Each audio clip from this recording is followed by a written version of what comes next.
What's going on, everybody? John Arapola here with my MMA news, and today's guest is coming off a big win at UFC Vegas 42. I'm talking to Andrea Lee, who got a second round TKO win over Cynthia Calvillo to catapult herself now into the flyweight rankings here up to number 7. So, Andrea, how you doing? Congratulations, big performance, and thank you for being here.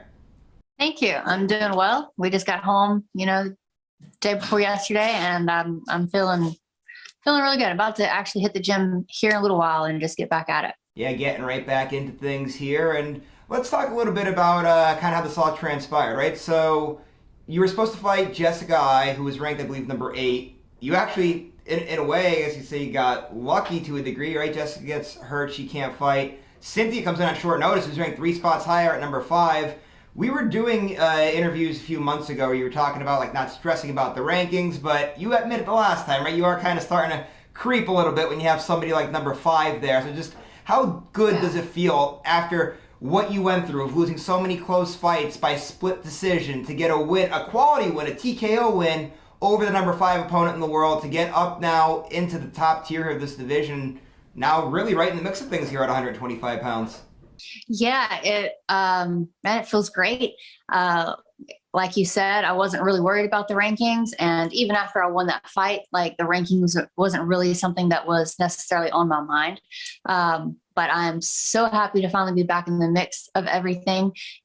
Getting to fight against Cynthia was an even better option for me, like you said, and I'm just glad that she took it. I mean, it was on short notice. It was 3 weeks, and for me to get an opportunity to fight someone who's higher ranked was an offer that I couldn't refuse. So I'm glad that it was something that got presented to me. And I'm hoping that Cynthia's okay. I saw her post recently. She said that she suffered a broken orbital bone in the first round. So, hoping that she gets better from that. Yeah, I was going to ask you about that later on, but I'll ask you about it now since you brought it up. I know you guys, you said were pretty close. Well, to a degree, you guys hung out. I believe you said International Fight Week. You guys had a great experience. You guys have trained together a little bit in the past. So I know there was a lot of mutual respect there, and I know you just said that how you're hoping she's okay. What kind of did you guys say afterwards, after the fight? Because I know there was that moment you guys kind of went over and hugged each other, and she said some things to you. What was their reaction like after the fight there? Well, after the fight, she was in tears. I mean, there was she was saying a couple of different things. A lot of it was muffled, but one of the things that she said was just that, you're a better fighter than me tonight, and she's just, really upset. And I just, I felt like she, like the tone in her voice was just, I don't know, it was very, I don't know. I mean, like, that's just my opinion. I was going to say, like, she felt like it seemed like a lot of doubt. You know what I mean? I can just feel that coming off of her voice. And to have your 3rd loss in a row, I know how that feels. And you do start to doubt yourself. And, like, it just comes on immediately. It's like, God, like, what am I doing wrong? Am I not good enough? You start thinking those things. So I can kind of feel that in her voice. And, I just, she's an incredible fighter. And, this loss is not going to like set her back too much. I think she'll be able to, pull back from it like I did. Yeah, definitely. There's a lot going for her there, too. It's not the end of the world yet there. I'm sure there's a lot of big opportunities coming for Cynthia, and there's a lot of big ones coming up for yourself here. But before talking about the future here, I do want to talk about this fight a little bit more, kind of get into the X's and O's of things here. So this fight, you came out with an extremely fast pace. Was that kind of the game plan going in, or is that just kind of how things just happened to happen? Yeah, it was my game plan. I wanted to start fast and stay strong. I know that sometimes I fade because I do start quickly, and I exert a lot of energy a lot in my fights because I don't know. It's just how I don't really like the whole filling out process. Like, I like to get in there and just get started. And pumping the jab and attacking the body, those are all parts of the plan. And actually, I wasn't expecting Cynthia to come towards me so much. She actually made it a lot easier for me to work my game plan. Because typically she's more lateral movement. She moves around a lot and she circles out and she feints and sets up a lot of her takedowns off of her strikes. And that was not something that she was doing so well because she was trying to be so aggressive and come forward. Yeah, I was going to actually ask you a little bit about that too, because it seemed like every time she was kind of, it seemed like this anyway, that she was ducking down, kind of coming in for the takedown, you were right there with an uppercut, and it just, time after time after time, that uppercut was there all fight long. Was that because of the way you said that she was moving? And was that the game plan when she was going to be shooting in to try to throw an uppercut like that? Or was this one of those things where you threw it once, it landed, and you just kept going to it till she made an adjustment on it? No, the uppercut was part of the game plan because, typically someone who likes to shoot on you, they'll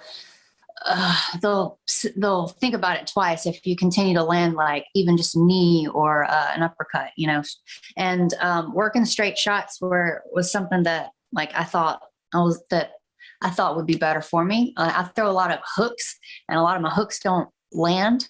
So I was like, okay, I'm just going to eliminate the hook and I'm just going to start throwing more uppercuts. So I was like 1, 2, 1, 1, 2, uppercut. And I just continued to keep that in her face and it worked. So she was obviously pretty battered there at the end of the second round. What was your mindset like as you were getting ready for that last round? Like, did you think the fight was over and that you had it in the bag? I know Tony in the corner was getting you really hyped up there saying, let's get her out of here. Did you think that the end was near there? I felt like I felt like I could get her out of there. And I thought, I had 5 minutes to do what I needed to get done. I knew she was already hurt and that she was getting tired, and I had attacked her a lot to the body, and that seemed to I saw in the second round, I was like, man, I can't believe I let her escape that round because I damaged her so badly with those teeps to the body, and I just didn't want to get overzealous and like run in and try to finish her and then get taken down and then end up on my back. And that's just a scenario I didn't want to play out. So, I was kind of disappointed that I didn't get her out of there in the second round, but I knew I could get her out in the third. I just didn't know it was going to be that way, Yeah, so were you surprised then, like when she didn't come out for the last round? I know you said that she was hurt. You thought that you were doing a great job there. You thought you were going to be able to get her out of there. Were you surprised? Because the video was actually priceless too when the UFC had it on their broadcast there when the referee came over and was like, hey, it's over. She's not coming out. And the way you celebrate. Were you shocked in that moment that she wasn't coming out? I was, because I had my back turned to the referee, so and Cynthia and her team, so I didn't really know what was going on behind me. So since my back was turned and I'm facing the outside of the cage, looking out, when I turned around, I saw the ref doing this, and I'm like, typically I know what that means, but at the same time, I was like, that can't be what I think it is. So I was like, yes, so excited, when he was like, yeah, the fight's over, it's over. So of course, you don't want to have to go in there and continue doing more work and fighting longer than you have to. Like, get the fight over with. That's what you want to do. That's what I wanted to do. And after you won 2, you looked right into the camera and you called for a performance of the night bonus. You wanted that $50,000. They heard your wish. You got it. How good does it feel to come back home to Louisiana with an extra $50,000? Oh, man, that's awesome. And you know what's funny? Every freaking fight on that card was almost a finish. There was only a few decisions, and I just was like, it's getting harder and harder. Every time I turn around, somebody's walking back, with another like TKO or knockout victory. I'm like, dang it, I'm not going to be able to get that bonus, with all these great finishes on this card. And I ended up getting a phone call from a friend. I'm just hanging out in the kitchen in the hotel, and we're talking and he's congratulating me. And he's like, yeah, well, he's like, that bonus is going to come in handy for Christmas, huh? I'm like, what are you talking about? What bonus? I'm like, are you like putting that into the universe or is there something that I don't know? And he's like, the UFC posted you're one of the bonus victory, like you're the one to get the bonus. I was like, oh, are you serious? I was so excited. I was like, I couldn't believe it. I was like, I don't know. I'm replaying in my head. It was exciting. I'm glad that you brought the whole Christmas thing up too, because I was just going to ask you, does that mean, I know you're a big Christmas fan, we were talking before we came on air here, so does all that money kind of go towards the Christmas season, getting everybody gifts? Is Santa going to treat your daughter a little bit better now that you got the extra $50,000? Oh, she's gonna be treated very well for Christmas, but I'm planning on, spending it wisely and investing and, doing smart stuff with my money, because I'm typically pretty bad when it comes to money. I don't know. It just seems to go so quickly. So I need to learn how to hold on to it and not spend it. So I need to be a little bit more frugal. Yeah. But I'm not. hey, we're all like that. Don't worry. Whenever you get extra money, it's all right to spend some of it. So don't worry about that at all. And now let's talk a little bit about the future now here coming up. What's kind of you think the game plan here going forward? Because it puts you in a great spot, like we said in the beginning. I think I just checked the rankings before I came on air here, so I think you're up to number 7 if I had that right. So obviously that puts you realistically. You could be one fight away from the title. Obviously, Valentina obviously has fought just about everybody up there towards the top. Do you feel that way? Are you one fight away from the title in your mind? I think it's possible, it just depends on who they match me up with. I mean, like you said, Valentina's already fought like everyone so far, it seems, that's in the top 5, except for maybe 1 or 2, I think. But yeah, I don't think it's too far. I don't think it's unrealistic to think that, could get that opportunity, but I know I need to go in here and win my next fight. So do you kind of like, I would say sit out and wait. Do you kind of let the UFC come to you, present you with a contract, go out there, fight somebody, the whole motions that go with it? Or do you try to keep yourself ready and then, hey, the number 1, number 2 ranked fighter, something happens, somebody falls out, you're ready to come in there short notice and puts you in a really great spot then? Like, what's kind of the mindset going forward? Yeah. I don't really want to take anything on short notice this close. You know what I mean? I want to be prepared. So yes, I'm going to get back to the gym and I'm going to continue training that way that I stay ready. But as far as taking something like on a short notice, I like to actually I like to prepare myself because, 3 weeks is good. 3 weeks, 4 weeks, that type of short notice, that's fine. That's plenty of time to continue to get ready because you should be training anyways, regardless if you have a fight coming up or not. And that's what I plan on doing, is just staying ready and staying in shape. But as far as taking something on short notice, I wouldn't want to do that. I'm actually hoping to get something in February, maybe, because they're going to be fighting in Houston. That would be a nice opportunity. Yeah, go back to Texas there. That would be a nice opportunity. And you're actually going to be going back to Vegas here in a few weeks, right? Because I know your boyfriend's fighting in a few weeks on the Poirier Oliveira card. Do you get to corner him for that, or will you be in his corner, or are you just going out there and kind of going to be in the background in that? I don't know yet. That's all up to him. I've told him he doesn't need to put me in the corner. He doesn't have to. I'll be there if he wants me to be. But personally, I just want to make sure that he has the exactly what he needs. He needs a striking coach. He needs a grappling coach, and also moral support, which I can be there for moral support. But I just don't want to be any type of nervous energy because I feel like I might get a little nervous, and I don't feel like he needs that in his corner. I understand there. Yeah, he needs 3 confident people there. Nobody make him nervous. I understand there. So Yeah. anyway, I do want to ask you though, with the holidays coming up, I know we've talked previously about like the whole Southern lifestyle and everything. Do you guys do things differently for the holidays? Like what's kind of some of the Southern traditions that you guys do for this holiday season coming up? Well, actually, for Thanksgiving, we're going to go to Broken Bow, Oklahoma. It's a really nice area. They have like river and lakes. You can fly fish, you can canoe. And I rented a cabin. So I'm going to take my daughter up there and we're going to meet my family and we're going to have Thanksgiving out there. But instead of doing turkey this year, we're probably going to do a whole bunch of steaks, which we've ordered from a company called The Meatery. They have phenomenal steaks. Like, y'all have to check them out. It's we bought the Australian Wagyu. It's like olive fed. It's like super, I don't know if you like fat, but it's like, I don't know, it's just pretty meat. If you like meat, that is. It's delicious. So yeah, no turkey this year, all steak and casseroles and whatever else. Okay, yeah, that's a lot different than how we do things up here in the Northeast. We obviously do the turkeys, of course, all the vegetables, and then we usually go to the bar afterwards and get loaded, but that's neither here nor there. Do you guys do things like that? Well, my turkey's always dry and it's just so hard to eat. So, I'd rather just eat a steak if I can't cook a turkey. Yeah, hey, listen, I'd much rather steak too, I think. But how about for Christmas? Do you guys do anything special like that too for Christmas, or is that more kind of your traditional wake up in the morning, treat them to the presents under the tree, eat a nice ham later on in the day? What's kind of the thing you guys do down there for Christmas? Christmas, wake up in the morning, and then of course eat later in the day with the family. Yeah, we do ham and all kinds of casseroles and con pies and a little bit of everything for Christmas. At least we always have in the past. It just really depends on what everybody's feeling like this year. I got you. Now, Andrew, if it's okay, I do want to end. I have a fan question for you. Somebody's been commenting on my YouTube channel every time that I interview you, and he's had a number of questions. I think I have them all written down here. There's about 3 of them. Some of them are kind of more considerations here. Gordon is his name. He wants to know if you plan on pursuing a black belt in BJJ and judo. Man, I definitely do. I'm not on that path right now because I'm so focused on just, being one of the best MMA fighters in the world.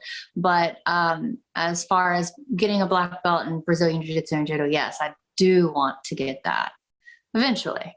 All right. The next one is kind of a consideration here. He was wondering if you would consider retiring the hammer and sickle symbol and adopting a kick grapple box for your KBG logo. KGB. KGB. Oh, I have it written down. I'm like Michael Bisping here. Look at me. I even have my notes written down backwards.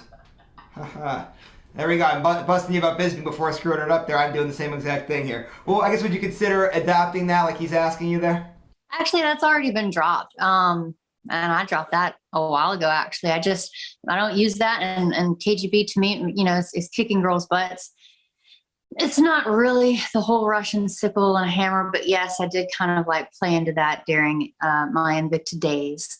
But no, I'm not really trying to be all KGB Russian assassin. KGB means kicking girls' butts. So yeah, I could definitely do that. Adopt the, what did he say? Kicking grapple boxing symbol? Kick grapple box. I was wondering. I was saying when I saw kick grapple box, that kind of threw me off a little bit too. I'm like, I don't think that's what it is. I was 100% sure though. But he's a huge fan here, so I was just taking his word for it, just reading what he had written down there. But it's kicking girls' butts. Kicking girls' butts. Okay, I like kicking girls' butts better. That's actually sounds a lot better than kick grapple box. The other thing that he wanted me to ask you about was about training in high altitude. I think we've talked about this in the past, but I know you didn't do it for this camp, and he was wondering if you would ever consider doing that again, and I guess that's probably going back out to Colorado and training up there on the high altitude. Is that something that's in the future for you? Oh yeah, you can never count that out. I had a great camp, whenever I went out to Colorado and got working with Justin Hawden. The altitude really helped a lot, I felt. Again, in that fight with Antonina Shevchenko, going into the second round, I didn't even feel like I was winded. I didn't even feel like I was going into the second round. And I think that a part of that is probably from just training at high altitude. Well, did you feel, I know you're saying that with the high altitude, you didn't feel winded coming out for the second round. How about this fight here that you didn't train at high altitude? Was there ever any moments where you felt maybe some wincing moments where you're finding yourself breathing heavy that you didn't train in the high altitude? There was some moments when I was feeling tired, like I was starting to worry that I wasn't going to be able to continue with that same amount of output that I was putting. And there was moments when I kind of got slow and was just kind of right there to get hit. If you remember the fight, there was a couple of times where she just, I didn't even budge. I didn't even move, I just kind of ate it. And then that second round, I could tell I was tired, but I had, I knew that going into that third round wasn't going to be a problem because standing up really helped me out a lot. I think my legs didn't get so heavy between rounds because I didn't sit down, because typically your legs feel like they turn to cement whenever you sit down and you get all relaxed between rounds. So this time I decided to stand up and just kind of shake my legs off and just keep my adrenaline up, and it seemed to help. Definitely did. Great performance, great win. Awesome talking to you again. Before you roll out here, though, today, just want to give you the opportunity again, like I always do. Social media, management, sponsors, anybody you would have a shout out to? Floor is yours. Just my team, my coaches, and everyone who helped me prepare for this fight. Thank you so much. All right, guys, that was Andrea Lee, one of my favorite guests, too. Always great conversations there with her. So, Andrea, thank you again for doing this. Really appreciate the time here today. And to everybody watching this, if you like today's interview, please go ahead to the bottom, give it a thumbs up. Make sure you subscribe to this YouTube channel if you haven't done so already. If you want to find me on Instagram or Twitter, I'm at John Eric Poli.